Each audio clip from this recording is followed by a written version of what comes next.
जैसे आदमी मति करता है ऐसे गति को पाता है। मैं दुखी हूँ ऐसा एक 24 घंटे कोई विचार करे तो दुख के दरिया में डूब जाता है। मैं बीमार हूँ ऐसा भाव करे, मेरा कोई नहीं, मैं बीमार हूँ, तो वैसे ही हो जाता है। मैं बंधन में हूँ ऐसा चिंतन करे 24 घंटा तो पाएगा कह रहे बड़ी परेशानी। और मैं मुक्त हूँ इस प्रकार का भाव यदि दृढ़ कर दे तो मुक्त है। बंधन के भाव वाला बंध है, मुक्त के भाव वाला मुक्त है।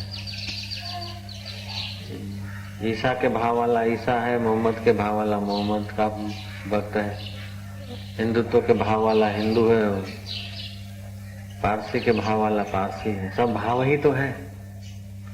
सारा विश्व भावना मात्र है, उसमें ठोस नहीं है, कोई सत्य है ऐसी बात नहीं।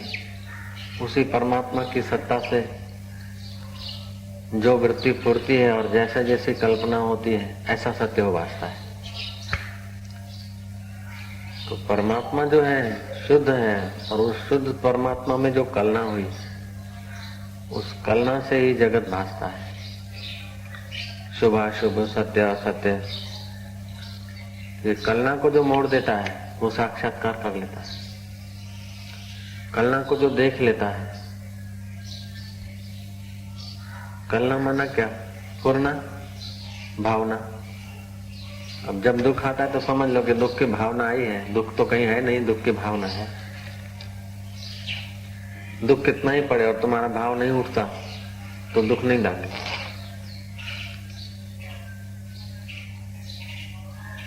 अस्पताल में कितने ही लोग मरीज मर रहे हैं, सड़ रहे हैं, गल रहे हैं, चीख रहे हैं, लेकिन उन मरीजों में तुम्हारा भाव नहीं है, अपना तो ममता नहीं है तो कुछ नहीं। और जिसमें तुम्हारी ममता होती है, शत्रु में वैर होता है तो शत्रु जब बीमार पड़ता है कटता है, ऑपरेशन होते हैं आदि फैल होता है तो आपको आपकी चेतना में सुख का भाव पैदा हो जाता है।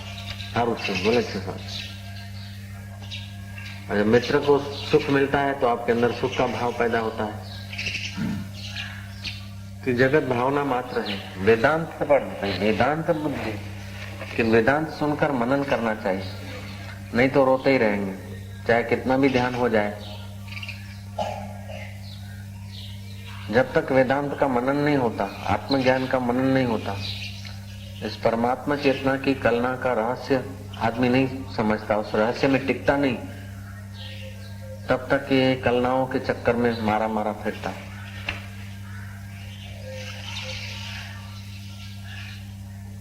और ये कलनाएं मोह से, राग से, अविद्या से। अविद्या सारे दुखों का अनर्थ है। अविद्या जो विद्यमान है उस परमात्मा को न देखने दे और अविद्यमान में कलना पैदा हो जाए, इसका नाम अविद्या है। जरा ऊंची लेवल का है थोड़ा, ये समझे बिना परम शांति के द्वार नहीं खुलते। तो जगत फुरना मात्र है और जैसा जैसा फुरना करते ऐसा सत्य उभारता है। लीलावती का पति फुरना कर रहा है युद्ध होने का और उसका शत्रु और उनकी युद्ध हुई तो शत्रु का दृढ़ निश्चय था कि मैं जीतूं और मुझे राज्य मिले पृथ्वी का। लीलावती का पुरुष पति का विचार था ठीक है जीत लेंगे, नहीं तो भगवान के पास जाएंगे। तो उसके संकल्प में, उसके पुण्य में थोड़ी दृढ़ता कम थी, तो जिसके संकल्प में दृढ़ता कम थी वो हार गया और जिसमें दृढ़ता ज्यादा थी वो जीत गए। लीलावती रोई और सरस्वती देवी प्रकट हुई, उपास्य देवी को पूछा कि मैं तुम्हारी पूजा करती हूँ फिर भी मेरा पति क्यों चला? कि उसकी भावना ऐसी थी, शत्रु की अपेक्षा उसकी भावना यहाँ रहने की कम थी, शत्रु की ज्यादा थी, तो शत्रु जीत गया। और उसकी भावना लोकांतर में जाने की थी, मैं वहां जाऊंगा, ईश्वर के पास जाऊंगा। हार गया तो ईश्वर के पास जाऊंगा। वहां भी मेरे को सुख मिलेगा। तो अब देख मैं तेरे पति को दिखाता है।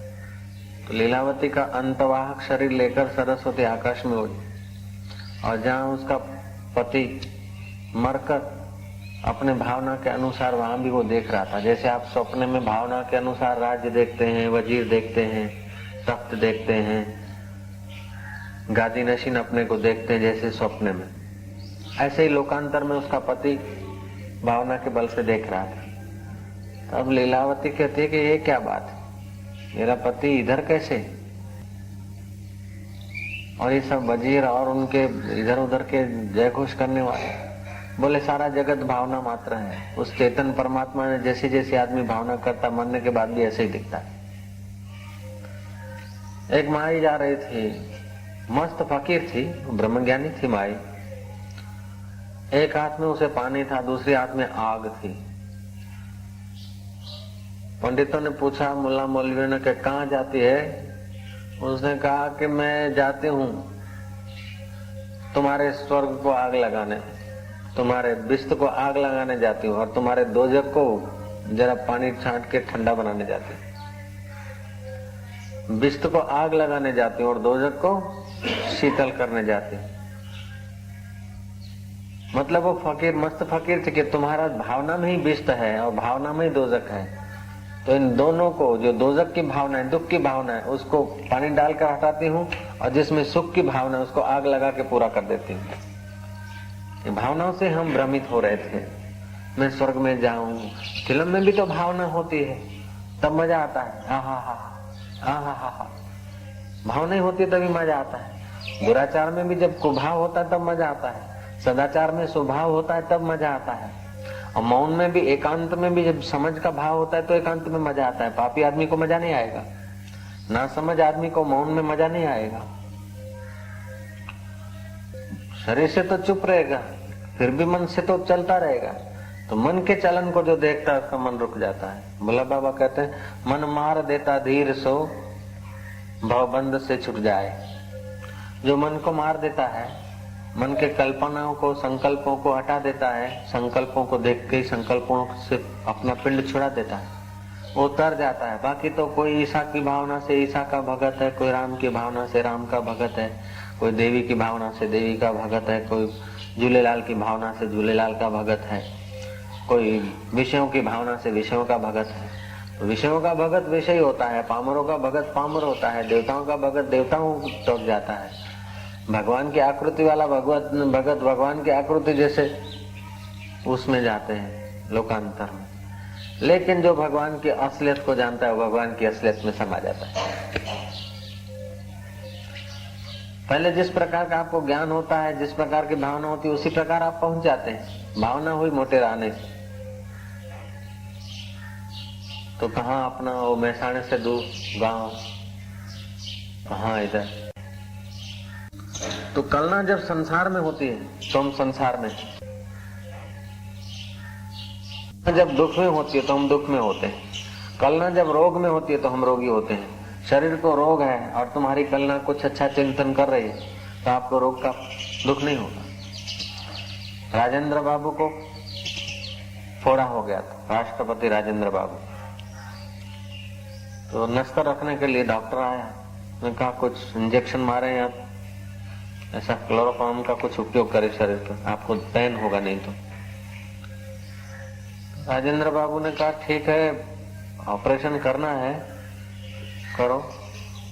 ऑपरेशन करने की तो मना नहीं है, लेकिन ऐसा है कि ठहरो जरा, मैं गीता पढ़ता हूँ, 2-5 मिनट छोड़ देना, मैं गीता पढ़ता हूँ। गीता में पढ़ते पढ़ते मैं अपनी भावना गीता के ज्ञान में स्थित कर दूंगा और तुम अपना ऑपरेशन कर लेना। राजेंद्र बाबू ने गीता पढ़ी, ऑपरेशन करने वाले ने जो नस्तर रखना था, छोटा सा ऑपरेशन करना था, कर दिया। जब गीता रखी तो बोला बहुत दर्द होता है। पूछा कि इतनी देर आपको, जब चक्कू घूम रहा था दर्द नहीं हुआ? बोले उस वक्त मेरी कलना भावना उधर ज्यादा थी, इधर कम थी। होता तो था लेकिन इधर गौण वृत्ति थी और वहां गीता में मुख्य वृत्ति थी। अब गीता छूट गई तो दोनों वृत्ति यहाँ आ गई। ऐसे ही जो ब्रह्मवेता महापुरुष हैं तो वे जगत में जब होते हैं, जगत के व्यवहार में जब उनकी कलना होती है, तो जैसे हम लोग हैं ऐसे ही वे लगते हैं। खाते हैं, रोते हैं, राग द्वेष खिंचाव तनाव, मेरा तेरा, ये वो सब हम में और उनमें तनिक भी फेर नहीं लगता, क्योंकि हम वहीं जीते हैं, वो भी वहां जीते हुए दिखते हैं। लेकिन उनकी जो कलना है, उनकी जो भावना है, वो बाधित हुई है। उनका सारा जो व्यवहार है ना, भुने हुए बीज की तरह है। इसलिए उन्होंने जब तत्व साक्षात्कार किया तो पूरी अविद्या अपने कार्यों सहित बाधित हो गई। पूरी अविद्या जब कार्यों सहित बाधित हो जाती है तो फिर अविद्या के कार्य हम जैसे ही वे करते हुए नजर आते हैं। हो सकता है कि हम देखें तो उनमें आरोप भी करें कि हमारा मन एमना शो, फिर हमारा एमना करता हमें थोड़ा हारा चाहिए, ऐसा भी लगे। जैसे घाट वाले बाबा हैं तो खान पान में थोड़ा अशुद्धि दिखती है, तो लगता है साधक को कह रहे ठीक है बाबा जी तो ज्ञानी तो है, लेकिन इनसे तो वो फलाना महाराज जो है बड़े अच्छे पवित्र रहते, ऐसा ठीक है। लेकिन उनके लिए सारा जगत बाधित हो जाता है, सारा जगत अविद्या का कार्य हो जाता है। तो अविद्या का कार्य होने के नाते उनकी गौण वृत्ति और मुख्य वृत्ति दोनों वृत्ति अध्यारोपित दिखती है। अध्यारोप समझता है ना? अध्यारोप का मतलब है कि जैसे है तो भाई रस्सी, एक ने कहा कि सांप है, दूसरे ने कहा नहीं सांप नहीं है, ये तो दरार है। तीसरे ने कहा दरार कैसे हो सकती है, तो पानी का लीटा है। चौथे ने कहा लीटा भी नहीं है, सांप भी नहीं है, ये डांग है। पांचवें ने कहा डांग वांग नहीं, मरा हुआ सांप है। तो ये सब उसमें अध्यारोप कर रहे हैं। अध्यारोप उन लोगों का इतना ठोस है, रस्सी वाले को रस्सी भासती है, सांप वाले को सांप भासता है, दरार वाले को दरार भासता है, सबको अपने अपने तर्क ठीक लगते हैं। लेकिन जिसको असलियत पांच भूत दिखते हैं वो समझता कि ठीक है जो तुम जैसे भावना करते ठीक है, बराबर है, तू भी सही है, तू भी सही है, तू भी सही है, तू भी सही है। लेकिन सही होने की तुम्हारी कल्पना है। जगत में ऐसा कुछ नहीं है जो यथार्थ हो। जैसी जैसी भावना होती, जैसी जैसी कलना होती, अष्टावक्र महाराज कहते हैं मुक्ता अभिमानी मुक्तो। मुक्त अभिमानी जो है, मैं मुक्त हूँ, चैतन्य हूँ, ऐसा जो भाव करते हैं, ऐसी जो कलना पक्की होती तो मुक्ति का अनुभव करते हैं। और मुझे ये नहीं मिला, मैं दुखी हूँ, तो वो दुखी हुए। अब मैं हिंदू हूँ तो हिंदू भासता है, मैं मुसलमान हूँ तो मुसलमान भासता है। इस अंतर्यामी आत्मदेव का ऐसा चमत्कार है कि जैसा जैसा भाव करो, जैसे जैसे वातावरण में रहो, जैसी जैसी कलना क्रिएट करो, ऐसा हो भासता है। हार तो नहीं जाऊंगा तो हार जाएंगे। ये नहीं है कि ज्यादा लोग जीते हैं, जीत सकते हैं, ज्यादा लोग जो होते हैं वो जीतते हैं, ऐसी बात नहीं है। कम संख्या के लोग हारते हैं, ऐसी बात नहीं है। कलना किसकी ज्यादा है, दृढ़ता किसकी ज्यादा है? जिनकी दृढ़ता ज्यादा है वो जीतते हैं, और जिनकी दृढ़ता कम है वो हारते हैं।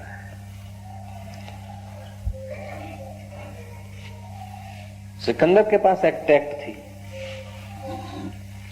जर्मनी के सड़कों पर लोग घूम रहे हैं, अपने आदमियों को भेजा कि देखो जवान कैसे घूम रहे हैं, इनकी रीढ़ की हड्डी जरा कड़ी है कि झुकी है,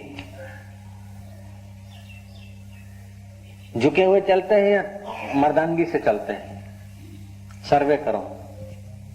आदमी ने सर्वे किया, बोले आदमी थोड़े झुके हुए चलते हैं, बोले इनके जीतना सरल है,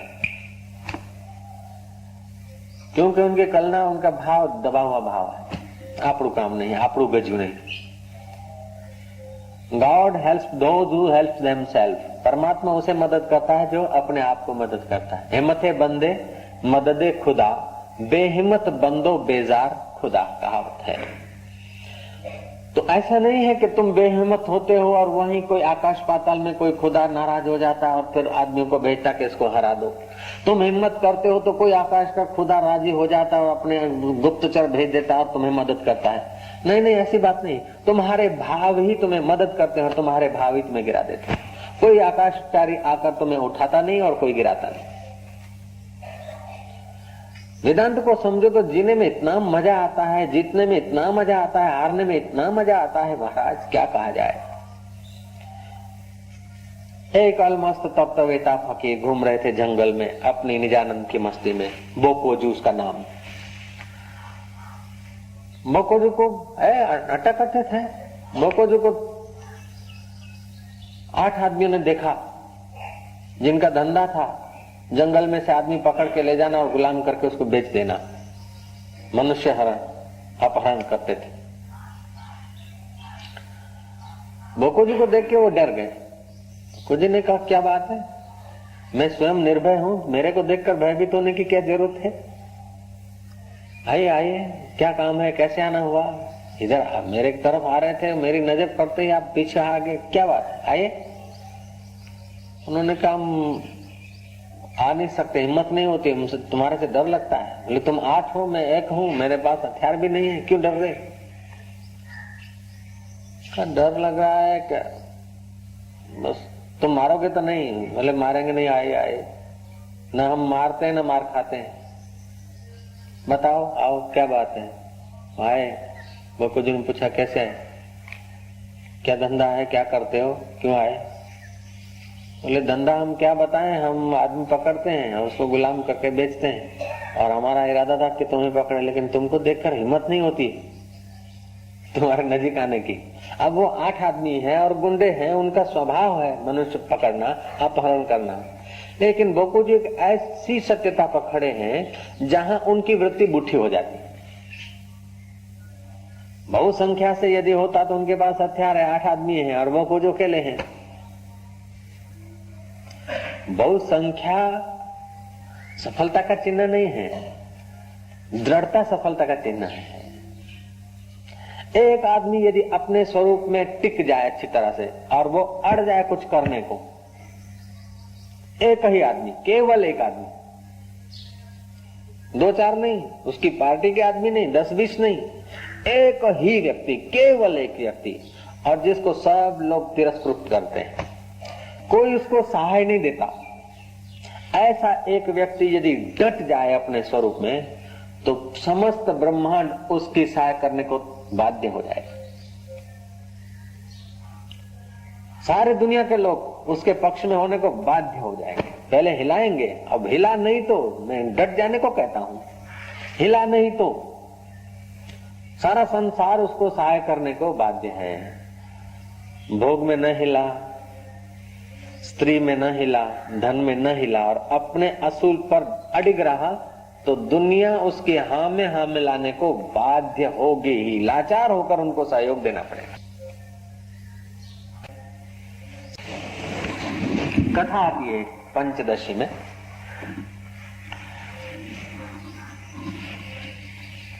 पानी के जलाशयों के किनारे पक्षियां घूमे करते, आपको कहे टिटोरी होते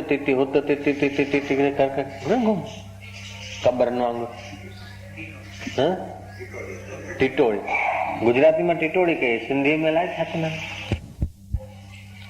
रहते थे समुद्र किनारे, उनके बच्चे आने फूटने के थे अंडे। टिटोरे ने कहा, चलो अपने दूर आज निकल चलते। टिटोरी ने बोला, हमारे बच्चे को क्या होगा, ये समुद्र तो तूफाने चढ़ता है, उसको तो पता भी नहीं कि हमारे बच्चे कैसे घसीट ले जाए, तो ये बड़ा लुच्चा है। टिटोरा बोलता कि पगली, मेरे होते हुए और तो अपने बच्चे वो ले जाए, समुद्र और अपने बच्चे ले जाए, तो क्या नादानी की बात कहती है। बोले, आप क्या, ये तो इतना बड़ा विश्वास, इतना विश्वास। बोले, खबरदार, चलो। कथा कहती है कि समुद्र का अभिमानी देव जो हंस रहा है कि ये टिटोरा को मेरे सामने टक्कर लेने की हिम्मत करता है, जानबूझ के उसके अंडे छुपा दिए। लौट के आए पति पत्नी, टिटोरी रोई, हाय हाय हाय हाय, मेरा तो विनाश हो गया, सब चला गया। बोले, रोने से क्या होता है, हाय हाय करने से क्या होता है, उसने ले लिए ना बच्चे अपने, अब मैं उसको खाली कर देता हूँ समुद्र को, बच्चे ले लूंगा, तो क्या डरती। तिनखा उठाया और भरा समुद्र में से, ऐसे चौंच में कैसे उठाया खारा पानी, तो तिनखे में समुद्र का पानी थोड़ा उठाया और दूर फेंक के आया। 2-4 बार किया। पत्नी कहती कि ऐसे भी कोई समुद्र सूख सकता है, आप क्या कर रहे हैं। बोले, तू मेरे संकल्प में आड़ मत दे, तू यदि मेरी अर्धांगिनी है तो मेरा सहयोग कर, और नहीं तो दूर भाग। 2-4 बार उलेटा, पत्नी चालू हो गई, पक्षी आए, घूमे, मजाक किया कि क्या करते पागल, कहाँ समुद्र, कहाँ तुम, जरा समझ के तो करो, अकलमंदी तो करो। बोले अकलमंदी यही है कि अपने संकल्प करो नहीं, और करो तो फिर हटो नहीं, यही अकलमंदी है, दूसरी कोई अकलमंदी नहीं है। चालू हो गए, पक्षी समझाने वाले उनको समझाता है कि तुम सहयोग करो तो ठीक है, नहीं तो फिर मेरा उत्साह क्यों तोड़ते हो। पक्षी लग गए 10-20 लग गए, तो फिर स्वाभाविक उत्साह के लिए 2-5 और भी लग गए, तो जो पक्षी गुजरते थे लगते गए। कथा कहती है आखिर में देव ऋषि वहां से निकले, देखा कि हजारों पक्षी बस समुद्र से चोंचे भर भर के उलेट रहे, समुद्र से भर भर के उलेट रहे। देव ऋषि नारद ने देखा कि बात क्या है, यहाँ का मुख्य कौन है तुम्हारे कार्यकर्ता। बोले कार्यकर्ता मुख्य वो है। नारद ने कहा क्या बात है। बोले ऐसे मेरे बच्चे इसने ले लिए, पहले तो पत्नी इनकार कर रही थी, पत्नी लगी, फिर दूसरे इतने हजारों आदमी लगे हैं, हजारों पक्षी हमारे लगे हैं, समुद्र को खाली करके ही छोड़ेंगे। नारद ने जरा बजाया कि भाई तुम जरा समझो, ये तुम्हारे बस की बात नहीं है, और आप क्या करते हैं, तुम्हारी चोंचों से कभी समुद्र खाली हुआ, जाने दो, तुम कहां और वो कहां। टिटोरा बोलता कि तुम संत होकर, देव ऋषि होकर हमारा उत्साह भंग करते, संत होकर हमें पिंगला बनाते। तुम्हारा तो दर्शन करके लोग, निरुत्साही लोग उत्साहित हो जाते हैं, नामर्दों में मर्दानगी आती है और मर्द परम मर्द हो जाते हैं, और आप हमें नामर्दी भर रहे हैं। गुरुजी क्षमा करें, ऐसा कौन सा मेरा पाप उदय हुआ कि आप हमें नामर्दी भरते हैं। नारद ने कहा नारायण नारायण, में नामर्दी नहीं भर रहा था, कितनी मर्दानगी छुपी है वो जरा टकोरा बजा रहा था यार। समुद्र खाली क्यों नहीं होगा, समुद्र को मत चढ़ा है, और जिसको मत चढ़ता है उसका तो मत टूटता ही, प्रकृति का नियम। अब तुम्हारे द्वारा ही टूटेगा। और इनके जो साथी थे उनको बोलने शाबाश है, लगे रहो। क्यों नहीं देगा बच्चे, देके ही रहेगा, मेरा आशीर्वाद। नारद चले, घूमते घामते वैकुंठ पहुंच गए, और पक्षियों के राजा गरुड़, तुम यहाँ वैकुंठ में आराम कर रहे हो, और तुम्हारी जाति के लोग बेचारे चोंचे भर भर के थके जा रहे हैं, तुम्हारे जाति के पक्षी सब परेशान है, और तुम यहाँ आराम की नींद ले रहे हो। पक्षियों के सम्राट, पक्षियों के राजा, आज तुम्हारी पक्षियों की पूरी यूनियन परेशान, और आप इधर, तुम्हारे होते हुए और समुद्र उनसे ऐसा बेवफाई करे। गरुड़ ने कहा पता नहीं। बोले फिर आपको तो पता ही नहीं, आपको ख्याल रखना चाहिए। गरुड़ को भर दिया प्राण। गरुड़ बोलता है ऐसा, समुद्र को मत चढ़ा है, मेरे होते हुए समुद्र मेरे पक्षियों को परेशान करे, मैं विष्णु का आदमी हूं, गरुड़ के होते हुए हमारे पक्षियों का अपमान हो जाए, how can be that thing. राय घुमाए, पांख आए कुपित होकर, समुद्र देखता है कि अब गरुड़ आ गया है, अब तो काम गड़बड़ है। गरुड़ की आराधना किया और बच्चे लाके रख दिए। तब से आध्यात्मिक शास्त्रों में ये दृष्टांत लागू पड़ जाता कि जो साधक हैं, जो ईश्वर के रास्ते चलते हैं, उनको टिटोरे पक्षी का सामने दृष्टिकोण रखकर घर से कदम उठाने चाहिए। कदम एक पहले रखे नहीं, कायर आदमी तो ईश्वर के रास्ते चले नहीं, और जब एक कदम रख दिया तो पीछे हटे क्यों। हमें हटा सके ये जमाने में दम नहीं, हमसे जमाना है, जमाने से हम नहीं। जमाना जड़ है, हम चेतन है। जमाना परिवर्तनशील है और हमारा आत्मा शाश्वत है। शाश्वत के नाद के साथ परिवर्तन को अपना परिवर्तन करना ही पड़ेगा। Nothing is impossible, everything is possible.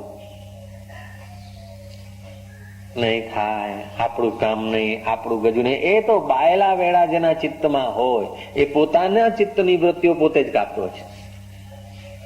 संकल्प विकल्प, एक संकल्प करे और दूसरे संकल्प से उसको काट देता है। हम करीशू, नहीं થાય तो शक्ति हणाई गई अपनी। ऐसे बद्ध का जो अपने को बंधन में मानता है वो बद्ध है, जो अपने को मुक्त मानता है मुक्त है, जो अपने को हिंदू मानता है हिंदू है, वो मुसलमान मानता है मुसलमान। और यही कारण है कि मरने के बाद हिंदू को स्वर्ग दिखता है, मुसलमान को बिस्त दिखता है, हिंदू को नरक दिखता है और मुसलमान को दोजक दिखता है, हिंदू को अप्सराएं दिखती है और मुसलमान को हूरें दिखती है। तो जैसी जैसी इस चित्त संवित होती है, जैसा जैसा चित्त में इस आत्मदेव की सत्ता से पूर्ण दृढ़ होता है, ऐसा ऐसा जगत। जगत कैसा है? डोंट से अबाउट इट, इसके लिए कुछ मत कहो। जगत कैसा है कुछ मत कहो, देखने वाले का किस समय कैसा पूर्ण है, जगत ऐसा है।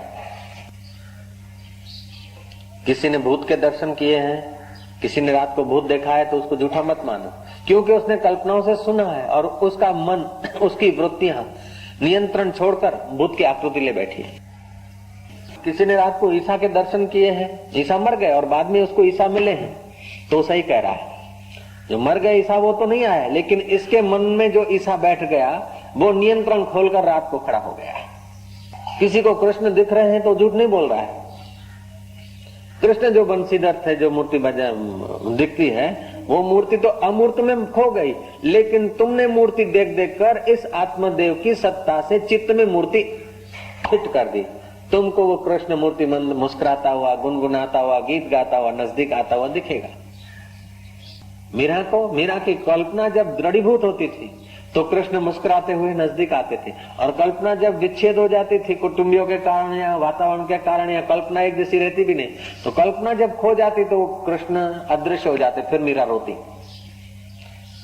दर्शन दो घनश्याम, नाथ में दर्शन की प्यासी। अब दर्शन देने को वो आया नहीं था और दर्शन से हट भी नहीं गया, तो उसकी चित्त वृत्ति जब दृढ़ीभूत हुई तो कृष्ण का रूप लेकर आ रहे तो आते हुए देखे, चले तो न जाएंगे, वो चले गए। भागवत में प्रसंग आता है कि गोपियों ने श्री कृष्ण से प्रार्थना की कि अधरा अमृत का दान करो प्रभु, धरती इति धरा। जो पृथ्वी का सुख है वो धरा अमृत है, जो पृथ्वी पर न मिल सके, पृथ्वी के पदार्थों से, विषयों से जो न सुख मिल सके, वो है अधरा अमृत। पांच तत्वों के सिवाय, पंच भौतिक पदार्थों के सहयोग के सिवाय जो सुख है वो निर्विषय सुख है, अनआर्टिफिशियल सुख है। आर्टिफिशियल सुख तो रानियां लेती है, लेकिन हमें प्रभु ये आर्टिफिशियल सुख नहीं चाहिए, हमें अधरा अमृत का दान करो।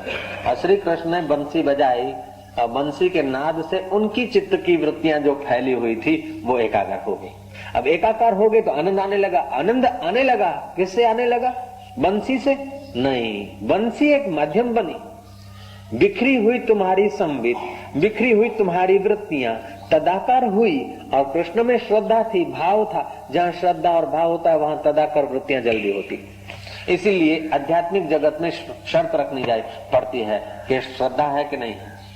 कितना समझदार हो, कितना विद्वान हो, कितना अकलमंद हो, और श्रद्धा नहीं है तो उसमें आनंद की वृत्ति उठेगी नहीं। बुद्धू है, अकल नहीं है, और श्रद्धा है तो आनंद ले लेगा, मजा ले लेगा। बुद्धू नहीं है, अकलमंद भी और श्रद्धा भी है, तो समझो उसने तो बस नैया उसकी किनारे लग सकती। इसलिए गीताकार कहते हैं श्रद्धावान लभते ज्ञानम तत्पर संयते इंद्रिया। श्रद्धालु भी हो और इंद्रियों को संयत करने की कला अटकल हो, ज्ञान को उपलब्ध हो जाएगा। जिसके पास श्रद्धा नहीं है और सब कुछ है, श्रद्धा एक ऐसा सद्गुण है कि हजार हजार दुर्गुणों को ढक देता है, और अश्रद्धा एक ऐसा दुर्गुण है कि हजार हजार सद्गुणों को ढक देता है। इसलिए जो बड़े बड़े विद्वान हैं, बड़े बड़े समझदार हैं, वे लोग भीतर से बड़े परेशान हैं, अशांत हैं, और जो ना समझे वे भी अशांत हैं, दुखी हैं। जिनके पास श्रद्धा है वे समझदार हैं तभी भी मजे में, और ना समझ है तो भी मजे में हैं। श्रद्धालु लोग बड़े मजे में देख गए। तो श्रद्धा एक ऐसी वृत्ति है जो तुम्हारी और वृत्तियों को काटने में बड़ा काम देती है। कृष्ण बजा रहे हैं बंसी, आहा आहा आहा आहा, मैं तारू मारू एनु तेनु बधु भुलाई लो। कृष्ण बंसी बजा रहे और हम सुनेंगे और फिर वहां पहुंचेंगे, कृष्ण के साथ रास करने का मौका मिलेगा। आहा, जिन ग्वाल और गोपियों में श्रद्धा थी, आहा थी, उनको वो बंसी सुनाई पड़ी। भागवत कहता है दूसरों को नहीं सुनाई पड़ी। कृष्ण ने कहा जो मेरे प्यारे होंगे, जो मेरे भक्त होंगे, जिनको बंसी सुनाई पड़ेगी वो आ जाएंगे। तो जिनमें श्रद्धा थी उनके ही कानों ने बंसी का नाद सुना, और जिनमें श्रद्धा नहीं थी उनको सुनाई नहीं पड़ा। अर्थात तुम्हारी श्रद्धा है तो वृत्ति गहराई से, तुम्हारी श्रद्धा होती है तुम्हारी प्रतिष्ठा में, तुम्हारी इज्जत आबरू में। जब इज्जत आबरू के खिलाफ होता है तो वहां खिलाफ न हो, इसलिए तुम्हारी वृत्ति बहुत जाती है। जैसा तुम निंदा को याद रखते हो, ऐसा यदि तुम सत्संग को याद रखो तो बेड़ा पार हो जाएगा।